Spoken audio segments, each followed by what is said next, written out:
Lincoln's Legends podcast is proudly brought to you by two amazing sponsors that are local businesses from right here in Springfield. MilesT-shirts.com, top-notch printing at a great price, and Laces Footwear. Why buy kicks and threads at separate places when the freshest gear is all at Laces. LacesFootwear.com. Welcome to the Lincoln's Legends podcast, Torch Tuesday edition. I'm sitting in front of Aaron Uncanny Phillips. I know this is going to be a good interview because I didn't know his face and he walked up and called me sir. And what did I tell you?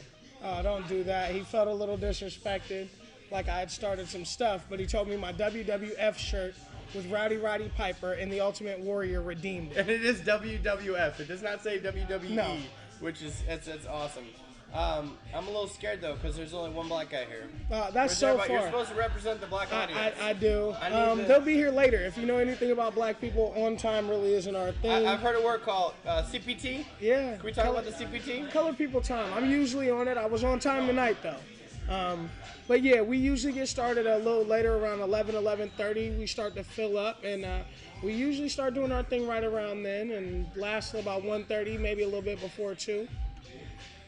All right, we got the floor is open to talk about whatever you want. How long has this been going on? Wow, Torch Tuesday's been going on in the area for almost a decade, maybe a little over a decade, and in this spot about 6 years right here at Bar 9. Where was it before? It was a little bit of everywhere. It originated at Two Olives and a Pepper. They had a stint at the Planet. They did a little bit at Mojo's. These are both former bars here in town. Without being rude, how old are you? I'm 20. I'll be 27 in a little less than a month. Could you have gone to Two Olives? Could you have gone to Planet?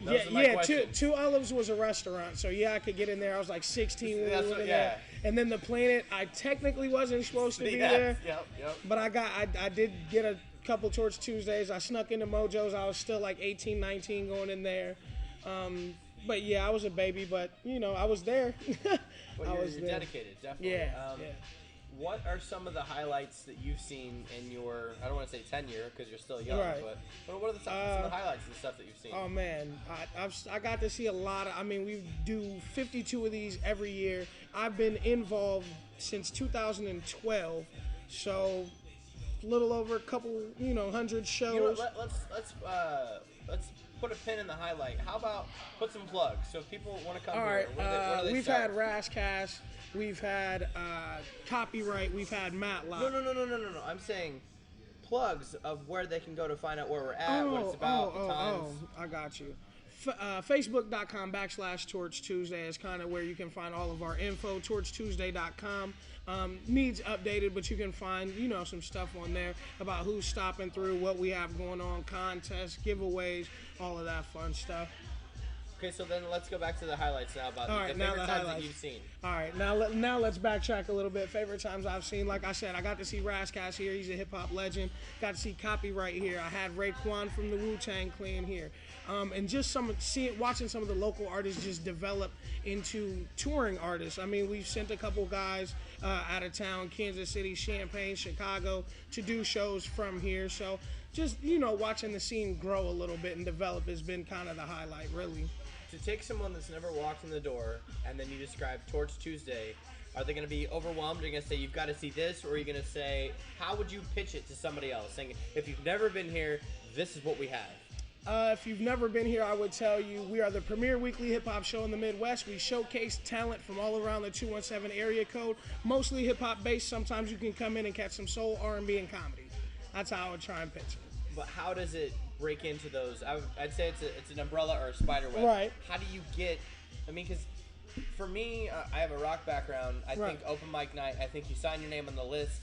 They have the house favorites. You get about 10 people.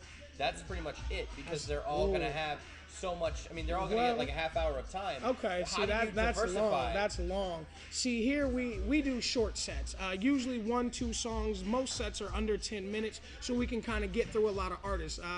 Most rappers have original material. They come, they perform their original material. 1, 2, maybe 3 songs. We get them in, we get them out. But you said that it's rap, R&B, and sometimes comedy. Yes. How do you differentiate? We have special nights. We plan certain nights around certain events. If we know an artist or a comedian is coming for sure, we've been booking, you know what I mean? Not every night's an open mic night. Most nights we've been trying to do feature nights where we can do a little promo push behind you. What's the night? Tonight is open mic night. You did come on open mic night. That's because last week I'm we held done. a contest. I don't want to see the shitty people. I want to see the people that are going to bring the asses in the seats. Right. So I'm sorry, guys. I'm sorry. We're out. No, I'm just fucking with you. Go ahead. Even open mic nights usually do okay, to be honest with you. We have a pretty diverse crowd on open mic nights. We have a lot of people who want to, be involved with what we do here at Torch Tuesday. Okay, so the open mic nights, is that essentially a showcase for new talent that you'll get in? Yes, and guys who want to do new material or cats we haven't seen in a while. Why wouldn't they do new material if someone goes up, are they only going to perform the stuff that they know will go over the crowd well? They're allowed to perform whatever. We don't ask them to perform certain things. We don't have, we have no say-so in what they perform. It's completely up to them. So you know what I mean? It's up to them what they bring to the table. So if you see an artist here, someone that you've known for quite some time, the room's full, right, would you say that when they go up and take the stage, they're going to do a crowd favorite? Or would you think they're going to try something new since it's the open mic night umbrella? Like I said, it depends. Some people only come here to debut their new music that they want to do on shows outside of here. Because we have familiar faces. We have a lot of regulars here. So we get a nice mix, really. We get people who have hits, that are kind of buzzing here in town or around the area, and they come and they rock them. But then we have people, most of the time, like I said, they want to try out new stuff or stuff they're kind of unsure if they want to add to their main act. They come and test out here at open mic night.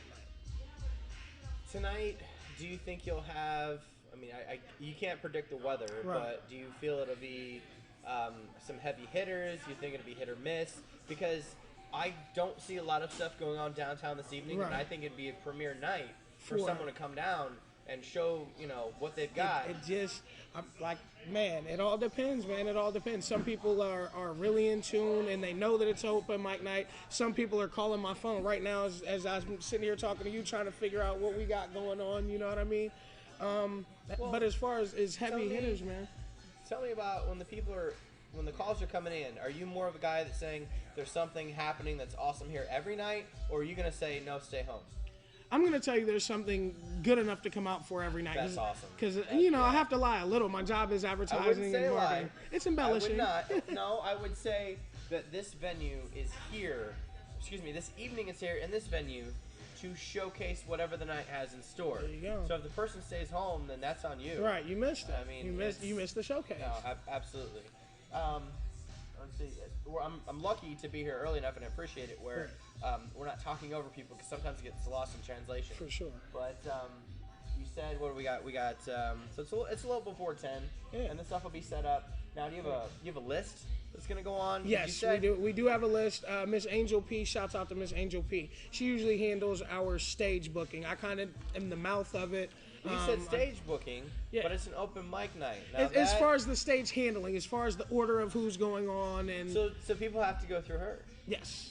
Okay. You have to see, in hip hop we have music that has to be accounted for. Nobody plays live instrumentation, very few people. Okay, see, this is all new. You gotta act like I don't know what I'm... Okay, all right, so we're completely square one. Please. Okay, what happens is you come in, you say you want to perform. There's a list of people, set to perform. In the hip hop community, most people bring in CDs or flash drives with their music. It goes in a pile or in order of the performances. We get it to the DJ. We have to try and load this stuff up so we're not on stage waiting and waiting and waiting. You know what I mean? I do. It makes for a smoother show. But that's kind of how that process is. You come in, you sign up, you say, hey, I want to get down. We see if we have, room, or if we have anything planned. We set you in motion. When's the cutoff? Say doors open at 10:30, 11?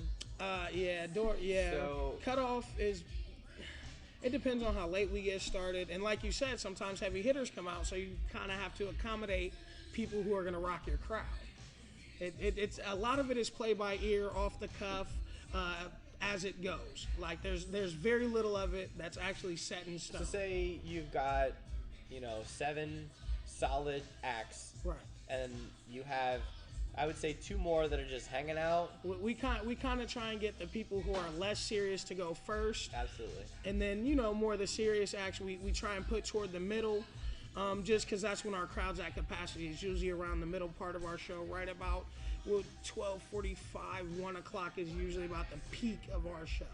no matter who's here, no matter who's not, right about that time period, because everybody's making the decision, hey, this is a 3 o'clock bar, are we going to stay or are we going to make the move to another 3 o'clock bar? So, essentially, the way that I've experienced with the rock bands and acoustic acts and whatever, whoever is the best on that end, they close the night, and people actually stay to watch that person. I wish we could get it like that. I don't know what we're exactly competing with our crowd, but it seems like we need to. We try and put them on at the end, but people, there's a lot of, I don't want to say selfishness, but I guess I would. People want people to watch them, but they don't want to stay and support other acts, if that makes any sense. That makes absolute sense. I've been to shows and played in shows where the only people that are left are the girlfriends, i.e. wives of the bands that are staying to watch this person, and they played an amazing set. Right. And it sucks that it's lost in translation. And coming from the acoustic or rock end of it, everyone wants to play first. They bring 25 of their friends, and then as soon as their set's over, it's a ghost town. Yeah, they leave, and we go through that here. So we try and put the acts. We've been having a lot of people travel. Like I said, Champaign, St. Louis, Chicago, Memphis have all come here to be a part of what we do. So we try to put them on, when our crowd is at its best. So, is it a rotating cast, you'd say, of your favorites that you put in for, like, it is just the whole club's about to go nuts? Right. Would you say there's a handful that you can count on to do that? To rock it? Yeah. There's a pretty, we have a pretty good idea of who's gonna do well with larger crowds or who's really gonna make it pop if it's already popping. I don't really want to get into that because I'm decent friends with a lot of these guys, definitely associated with so don't put. Please No, don't. I'm not asking names. I'm just making sure. That we people definitely know have. there are key players. Oh, absolutely. And absolutely. I don't want to say you have someone you can lean on, but you really have that's someone what you it can is. go But to. yeah, absolutely. It's all about perception, and it's all about how you you phrase it. Yeah, they're sure. not. Yeah, they're not. One's not better than the other, but there are your Elite Eight and then your Final Four. Final Four. For sure.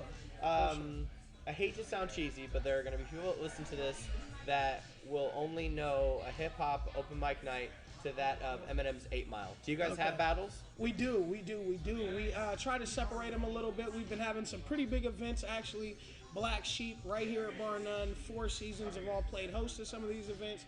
We've been selling out venues with these battles. Can you give just the Elite 8? Can you say? Right now I'd have to say Boss Maciano, Agent Orange for sure. My man Vinyl has been putting up great performances. After that, it gets kind of into that so you other have the tier. Final Four. Oh yeah. And then who would you say holds the crown?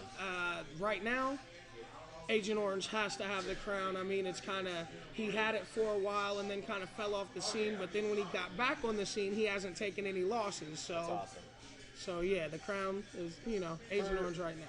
For these artists, do you see more, because I'm interested in the personal aspect. Right. Do they have personal lives? Do they have professional lives? Absolutely. Is it all? I mean, most of these guys have day jobs. They have kids.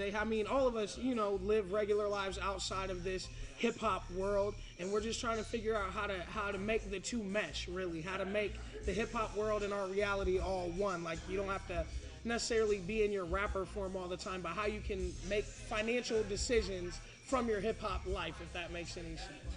No, it does. It makes absolute sense. And essentially, you do want to find a way to fund your passion. Oh, for sure.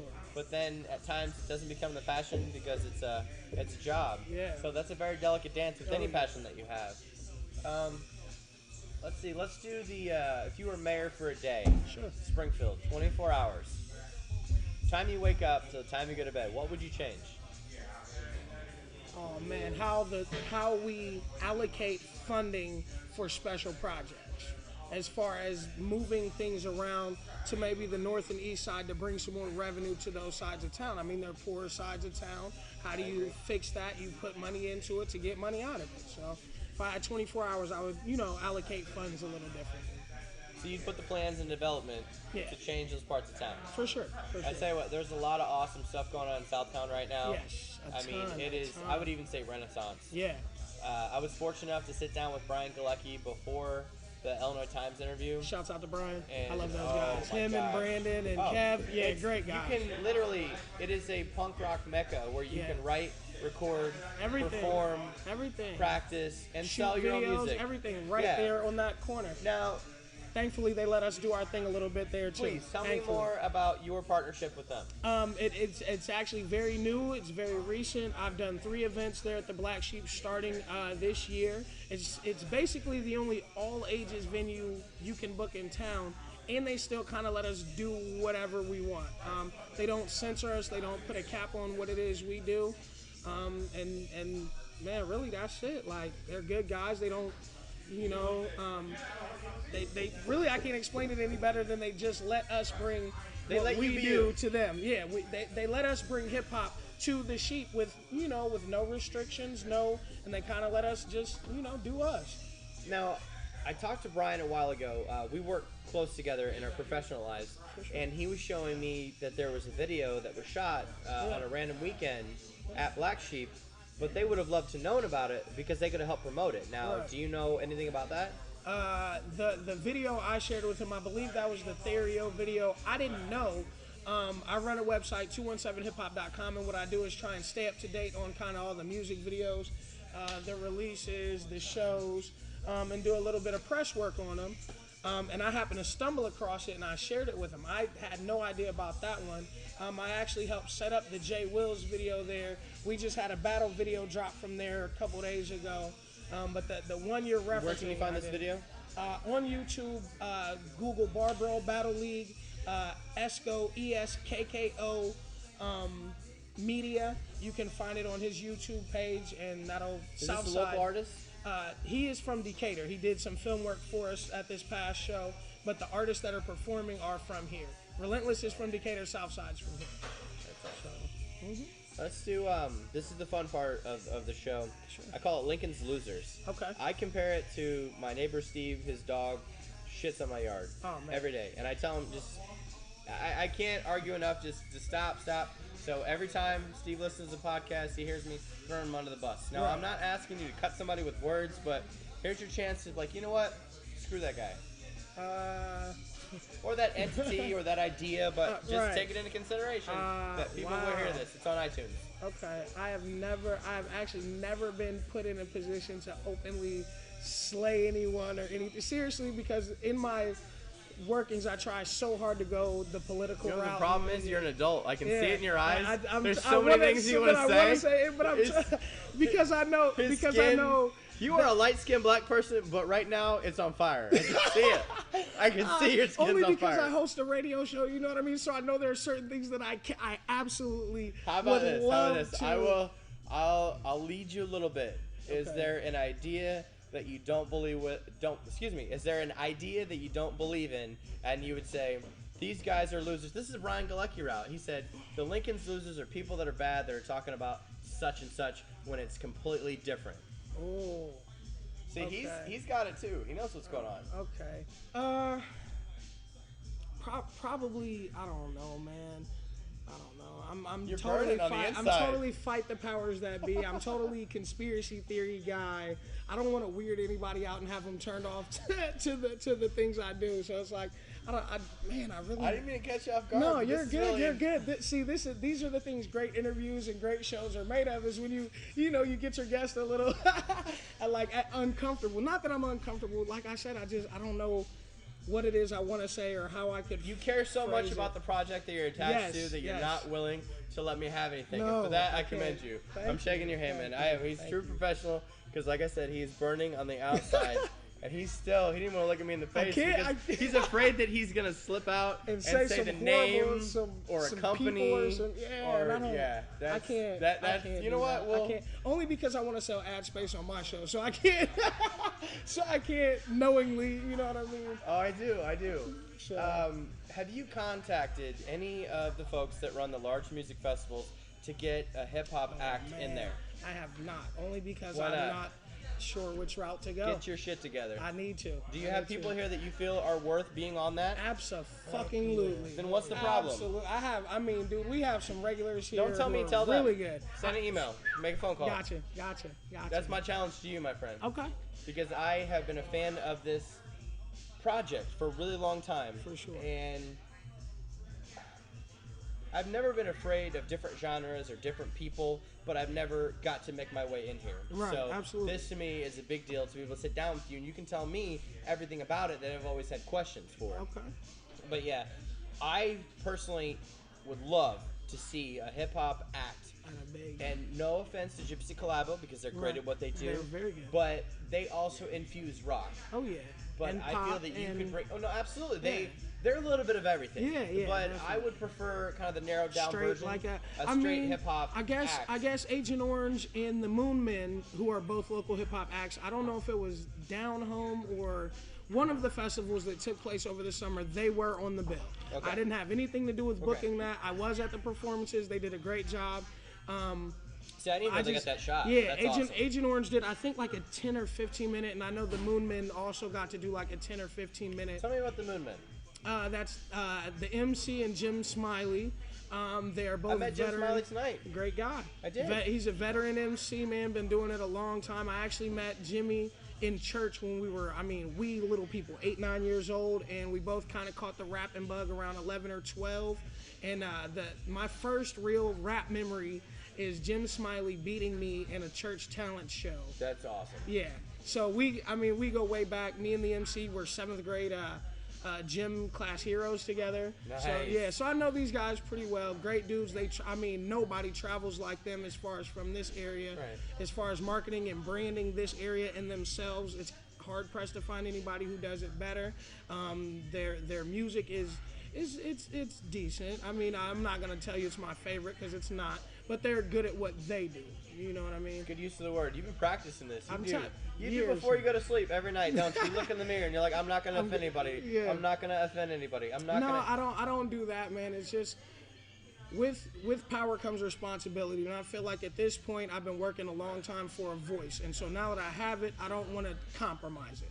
Not for some, I completely not understand. for a soundbite. You know what I mean? I completely understand. People do things that they have to or that they want to, but I'm not going to compromise brands or networks for a soundbite. I can't do it. The best thing to do, and it sounds cheesy, is to write it down on paper and then set it on fire. Let it go. Set it on fire and don't think about it. Yeah. Because it'll eat you up inside. Oh yeah. It will. There's tons of people that are very unhappy in their own lives and very unhappy with what they're doing. For sure. But a good friend of mine said this, lad from Park, just because you're eating a shit sandwich doesn't mean I have to take a bite. Right, for sure. So, that's really quotable. I think that one's going in the archive. Like this guy from Park said once. His wife told me that. She's a sweet lady, Emily. She's awesome. We love her. We are going to wrap the interview up. And thanks for coming on the show. Thanks, man. I had a great time. And, feel free to hang out with us tonight and any other time, towards Tuesday. And that's an invitation to the city. The city. Don't Everybody who listens to this, come down, man. It's a good time. There's usually no trouble. The most trouble we have is like sound technical difficulties every once in a while, man. It's real chill. Sometimes it's great music. Sometimes it's not. But it's always a good time. I guarantee you that. The Lincoln's Legends podcast, where Saw 3D should have been filmed at the Pillsbury Mill.